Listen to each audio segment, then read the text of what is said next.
besar, El Shaddai mulia, El Shaddai, El Shaddai,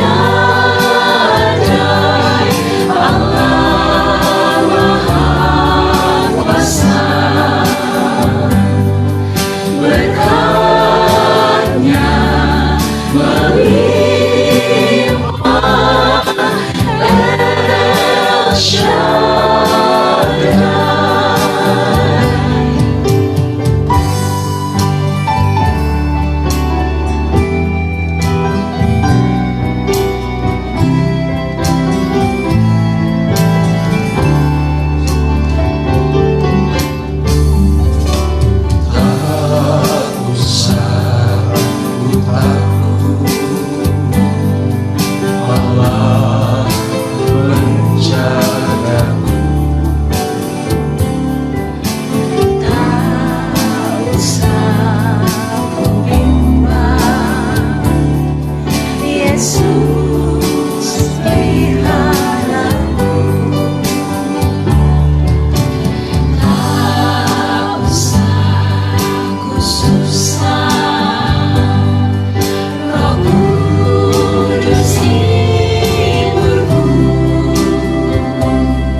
Haleluya, puji Tuhan.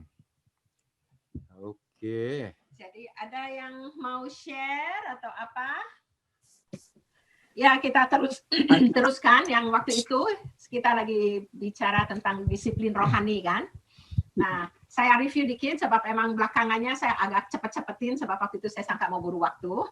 Jadi bentuk dari disiplin rohani itu yang saya lihat tuh ada 4. Yang pertama tuh baca firman Tuhan, memperkatakan, melakukan, itu jadi berarti dengan pikiran, dengan perbuatan, dengan perkataan semua ya kita. Tapi waktu itu yang saya juga tekankan bahwa firman Tuhan itu ada 2, logos sama rema. Ingat kan? Jadi kalau logos itu firman yang ditulis ini semua buat kita semua, juga banyak manfaatnya. Tetapi kalau rema itu kita mau firman Tuhan untuk pribadi kita sendiri. Apa yang Tuhan mau ngomong dengan kita sendiri ya. Nah, nanti sudah itu quality time yang saya lihat juga quality time itu orang-orang suka, kalau orang yang ceritanya spiritual, mereka suka bilang, oh mereka bangun pagi, sembahyang 4 jam. Saya bilang kita jangan terintimidasi dengan itu. Kita pribadi masing-masing. Nah, tapi saya bilang, mendingan kok kita mau ngadakan quality time dengan Tuhan, biarlah kita mulai ibaratnya cuma dengan 10 menit, 15 menit. Jangan kita tuh naruh beban-beban yang berat. Kayak, oh kalau nggak sembahyangnya 4 jam kurang baik, oh harus pagi. Kita ngeliat aja dari contohnya Yesus. Yesus itu kalau kita lihat di Markus 1:35 ditulis. Di mana? Di Markus 1 ayat 35.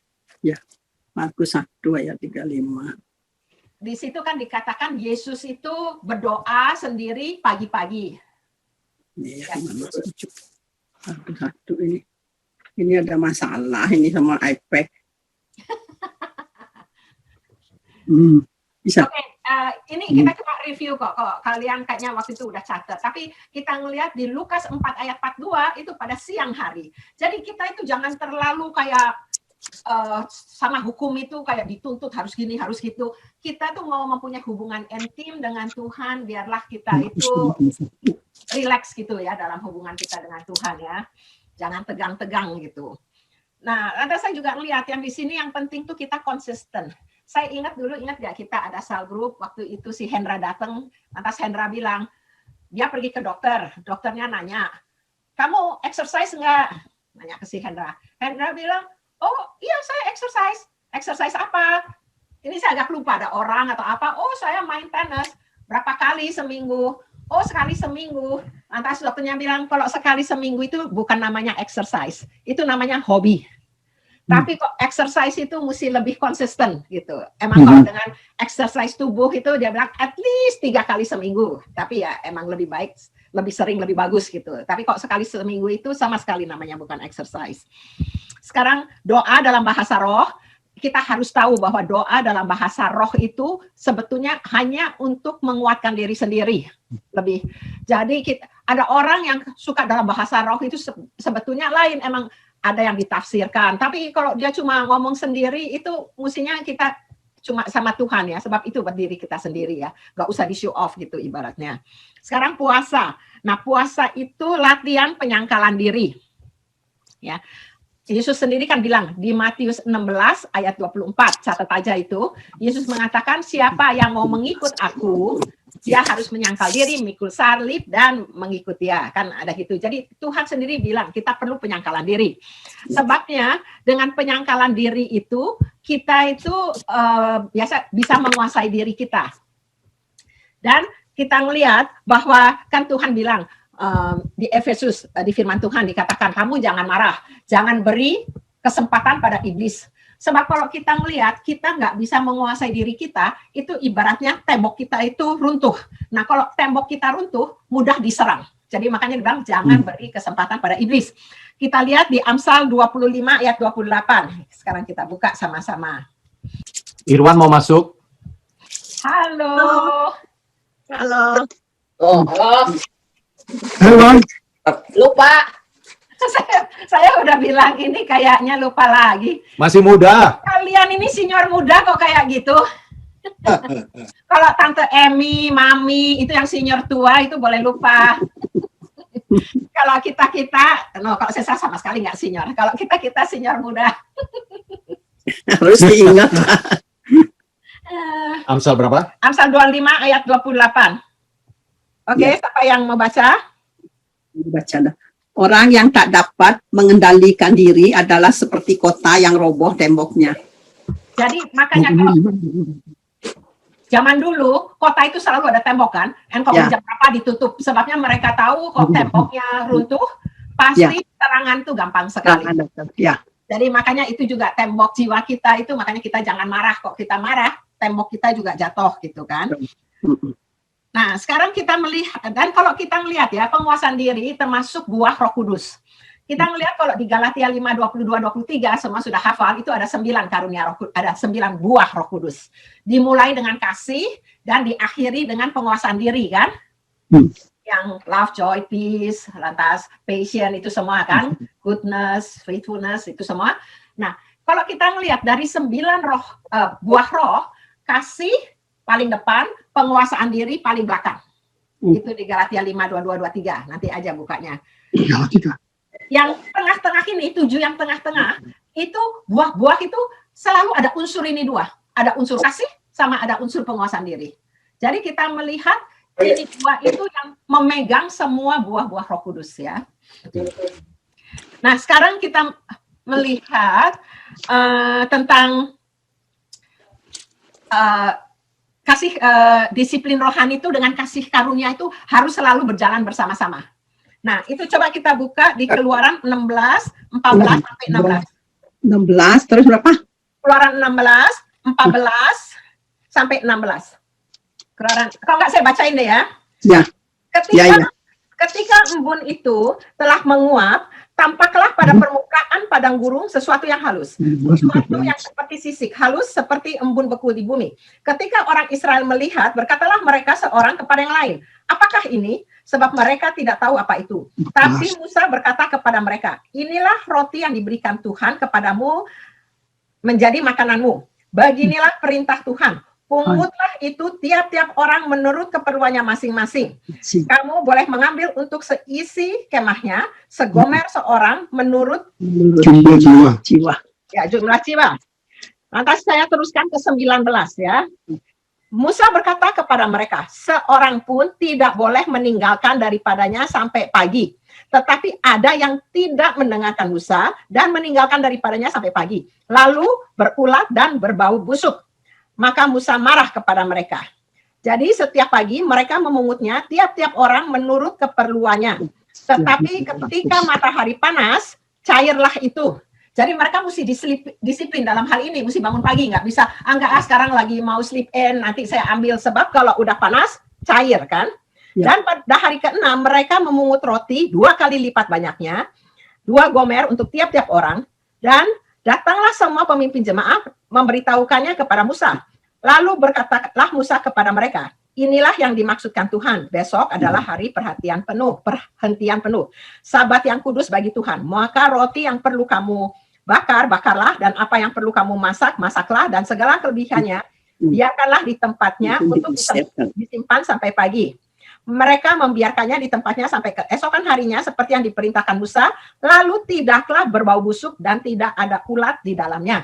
Jadi kita melihat ini benar-benar kita perlu ketaatan dan disiplin yang benar-benar. Jadi emang kalau tiap hari mesti gitu, nggak bisa kok nggak berulat, mesti pagi.